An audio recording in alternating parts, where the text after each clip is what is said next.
Sa Manila ako ay nananabik. Mabaliw-baliw ako sa kanyang mga halik. Okay lang di maiwasan na mamiss paminsan-minsan, pero pag kami nakita aking panggigigilan, di ko siya titigilan when she comes.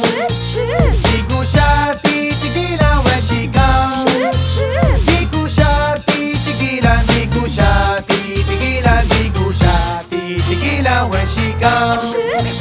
Kay ganda ng aming samahan at walang nanlalamig, mas pa sa mag-asawa ang aming